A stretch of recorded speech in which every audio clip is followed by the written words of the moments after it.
Well, good morning, and thank you all for joining us today. This morning I am joined by Baltimore County Fire Chief Joanne Rund, as well as IAFF Local 1311 President John Sabiga. Throughout our county, our state, and right here in Baltimore County, we are continuing to see unprecedented numbers of COVID-19 cases as the Omicron variant spreads exponentially. Over just the past month, Baltimore County's average positivity rate has increased 400%. The average number of hospitalized COVID patients in Baltimore County has increased over 300%. And statewide, daily cases are now up over 500%. We've continued to hear from our hospital leaders in the region about the dire situation we are facing. Emergency departments are full, and hospitals and ICUs are overwhelmed. More people in Maryland are now hospitalized with COVID than ever before, and there are just 8 staffed ICU beds currently available. We expect that this may only continue to worsen. Just this week, some of Maryland's hospitals, including St. Joseph Medical Center here in Baltimore County, have shifted to crisis mode to ease some of the burdens on doctors and nurses. Yesterday, I toured GBMC, visited a Baltimore County testing site and a few of Baltimore County's fire stations to see firsthand what they are experiencing. When I visited GBMC, one story in particular struck me. A health professional there shared that a staff member was berated when providing a COVID test. A patient was irate that they couldn't get a result in 15 minutes and had to wait for a result. So much so that they had to call security in. And these are for health professionals who are giving their all. It was pretty staggering to me to hear some of the things that our healthcare professionals and first responders are dealing with out there. So today I'm calling first for kindness towards those who are serving us, because our healthcare workers and first responders are working around the clock, and they're tired, they're exhausted, and yet I am in awe of what I saw firsthand yesterday. Their incredible resilience and their commitment and resolve to doing all that they can to save lives. I want to thank them for their heroic efforts and let them know that we will continue to do whatever we can to have their backs. While we have seen that this highly contagious variant has been shown to be severe for unvaccinated individuals, it has been less severe for those who are vaccinated. And I'm happy to report personally that being vaccinated and especially being boosted really helps in our fight against COVID. Because despite knowing this fact, just a fraction of our population, according to data statewide, 74% of those who are in hospitals are unvaccinated. Only 24% of those are vaccinated, and a mere 2%, only 2% of individuals who are boosted represent our hospital census today. Those who choose to remain unvaccinated, to be clear, are driving this staggering increase in hospitalizations. I think that's worth repeating. Those who choose to remain unvaccinated are driving this staggering increase in hospitalizations. And as a result of that, we're also seeing an unprecedented burden on our emergency services. Chief Rund and President Sabiga will talk a little bit more about how that's affecting both the EMS services and our fire department more generally. So in response to this current situation, upon the advice of our health professionals, we reinstituted a state of emergency in Baltimore County and issued an indoor mask requirement in public spaces. I want to thank the Baltimore County Council for their recent vote, a bipartisan vote, to support these latest public health actions earlier this week.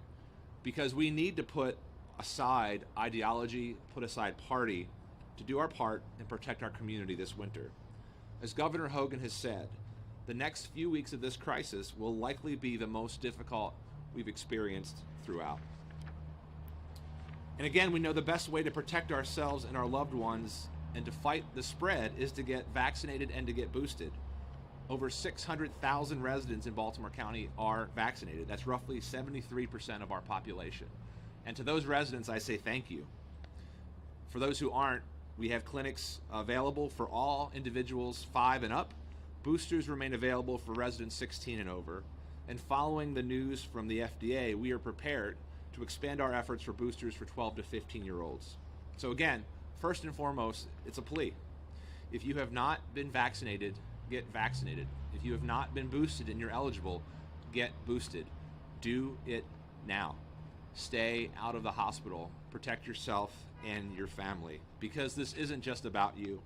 It's about every single person who needs an ambulance, every person who needs a hospital bed, every person who has to go to work or send their child to school. It's up to all of us to do our part. On testing, we've already made thousands of tests available at our health centers and public library branches, and we're also helping to provide 125,000 tests and tens of thousands of KN95 masks directly to BCPS to support their operations, especially timely as they resume operations today. However, across our state, we continue to see long lines of those who want to get tested. We even saw people out in the middle of a snowstorm waiting to get tested this week. So to improve the experience for our residents, today we're announcing our latest efforts to expand testing operations. First, to support overall capacity, Baltimore County will be opening our large-scale testing site at the former Sears location at the White Marsh Mall. This site will open this upcoming Monday and will complement Baltimore County's existing testing sites in Randallstown, Towson, and Dundalk. In addition, we are extending the hours of our existing sites and exploring a weekend option. More information on these sites and precise times will be available on the county's website later this week. You can visit baltimorecountymd.gov/COVID test to learn more. In addition, because of the incredible demand that we're seeing, in order to help limit wait times out of care for both the public and our employees, especially in potential severe weather conditions, next week Baltimore County will be moving to appointment-only testing at all of our testing clinics. Beginning later this week, residents can visit the county's website, again, baltimorecountymd.gov/COVID test, or call our county's COVID hotline, 410-887-3816, to make an appointment. And finally, Baltimore County has purchased, using our state of emergency procurement, we've purchased 100,000 at-home test kits to provide directly to our residents. We expect delivery of the first batch of these kits in the coming days, and we will make sure that these are equitably available to all residents at locations throughout Baltimore County, also beginning this Monday. We will provide locations and times where residents can secure these tests before that distribution begins. Bottom line is this: we need to do whatever we can to keep our healthcare and our emergency response systems from being overwhelmed, so that we can keep our kids in school and protect our most vulnerable. So please, do your part so that we can get through this together. Get vaccinated, get boosted, wear your mask, use common sense, be a good neighbor, and care for each other. That's the only way we'll get through this. With that, I'll turn things over to Chief Rund.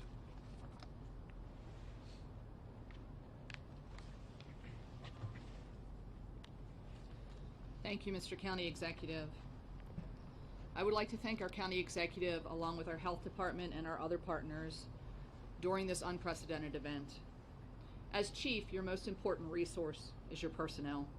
I want to personally thank all of our personnel, our emergency responders, especially our EMTs and paramedics who are out there every single day. They have been on the front lines for the past 2 years. They are tired and they are exhausted. It is physically and it is emotionally tolling on them. Please be kind. They're going to be kind, and they're going to come and they're going to save you, and they're going to help you, and they're going to work with you and take care of you. Please be kind when they come and see you. They are doing their best to get you the care that they need. The Omicron wave has stressed our regional EMS system to its max. Local as well as EMS providers are doing their best to keep up with it. The Baltimore County Fire Department is dealing with several factors. We're dealing with the increase in patients calling for 911. We are dealing with our own personnel becoming infected and needing help. And the fact that emergency medical units are maxed to the top, and they're getting on the road as fast as they can and taking care of the patients as fast as they can. But you have to know that our hospital providers are also told in their text. This causes longer emergency room waits. Use the COVID guidelines to determine whether or not you need to go to the hospital. Call 911 if you have an emergency, if it is a true emergency. Because our EMS units are so busy, we've taken a number of steps to augment our system. We are constantly monitoring EMS demands by putting EMS personnel, management personnel on staff to monitor the call volumes every day, all day. We are also converting specialized units if we need to be full-time medic units if they need to be. In response to the social media post about being out of transport units, our transport units are on the road, they're transporting to the hospital, and there are times when a fire engine, a brush truck, or another unit may show up to your home or wherever you are where you need medical care. Those personnel are also trained in emergency medical services. They are not just firefighters. So please know we will get you help if you need it. It is highly unusual to see a piece of equipment other than an ambulance pull up if you call for a medical call, but there are times where that may happen. Please know that these personnel that show up have the resources that they need to assist you. We know people are surprised sometimes when they see a fire truck pull up and not an ambulance. It's okay, they're trained to take care of you. For questions regarding to your COVID symptoms, please go to the COVID website that the county has provided you so that you can get the resources that you need for that. Please know that we are here to help you and we will provide service if there is service needed. Thank you very much.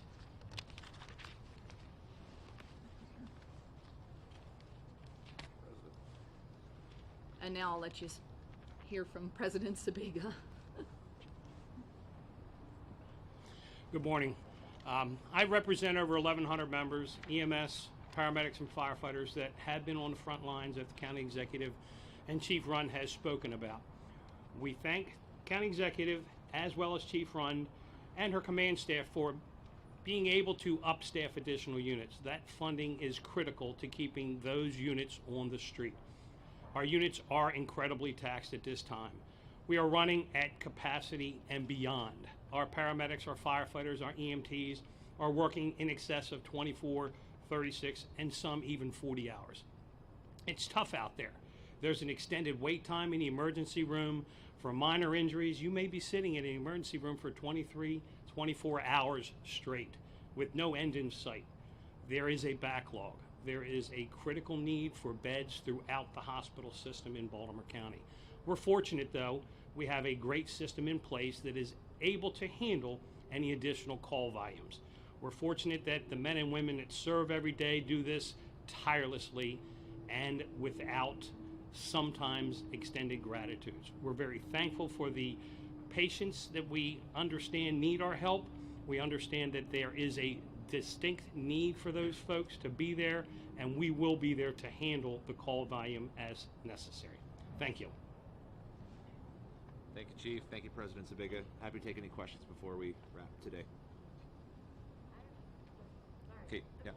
Sorry, I have a couple of questions, but first, because we're talking about EMS staffing. Sure. How short is your workforce right now in terms of EMS paramedics? Is it that you can't give specific numbers, percentages?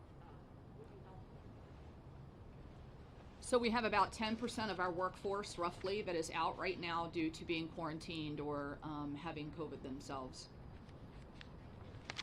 And on the testing front, if you don't mind, what is your, you got your plan to do this, so I was going to ask you to make it like this, how many tests an hour do you think you'll be able to do at, between the new site at Old Sears and the other testing site? What's your goal to get how many residents tested once that site opens? So we do have Elin here from the health department who can help us out here on that as well.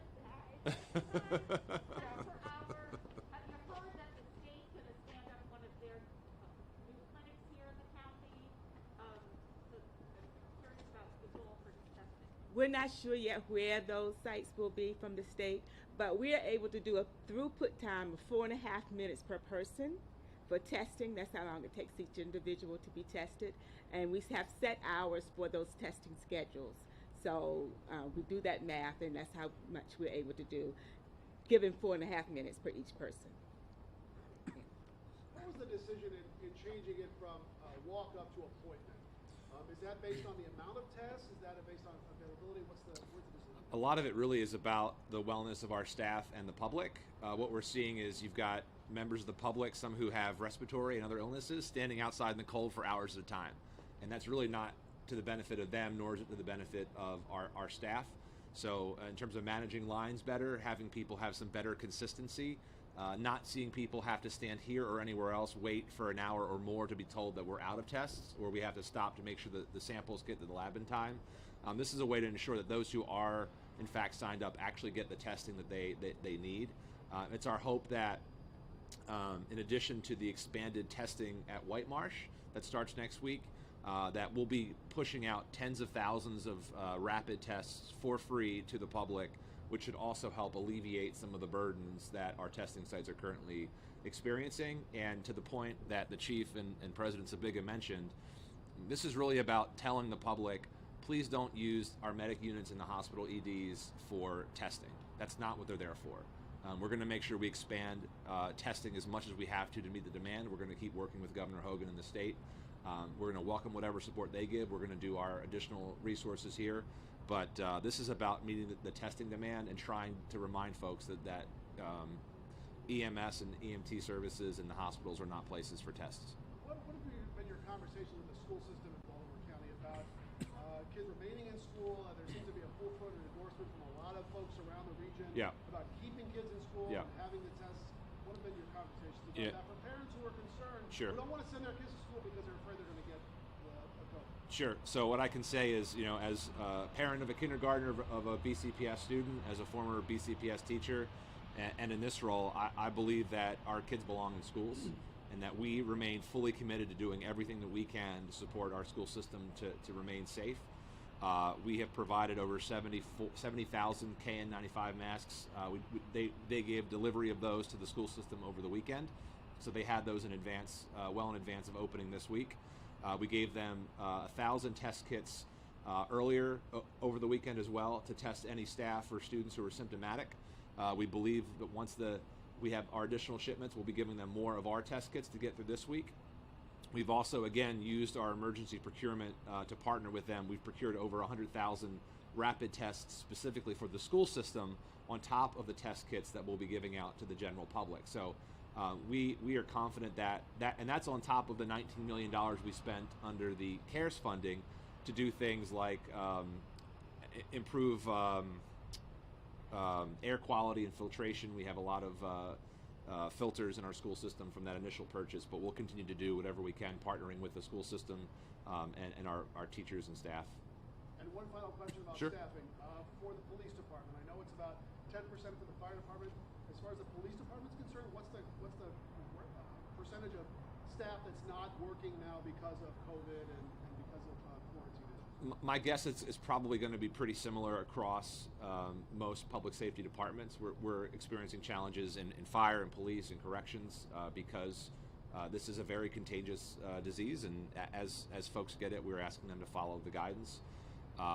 Staffing is the other challenge with schools. I mean, we're going to see, because of the inability to staff our schools appropriately, that the school system in Baltimore County has already had to make some decisions, not necessarily from a public health perspective, but from just a staffing perspective, to have to close either individual grades or entire buildings. So we're going to continue to adjust and adapt. The chief has done a great job managing her staff members. We've authorized, as she mentioned, additional service. We've authorized additional callback time to make sure that as we have folks who are uneligible to work, that we are providing sufficient resources to have people on the job. Jeff? Yesterday in Howard County, they announced Allied Health was going to help set aside stuff for essential tests for essential workers, county workers. Their fear there was people coming back from the holidays. They didn't want them having to fight to try to find a test. Yep. And maybe come up empty.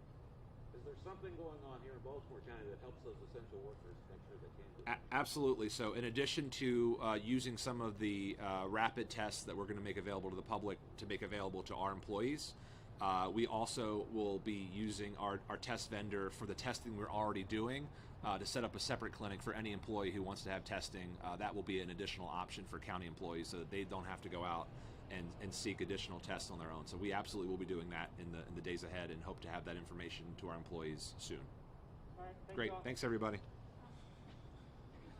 Yeah, But I'm going to keep it close that for you. Okay. is that okay? I know you can't. Yeah, we're going to wrap up. We'll do a close that.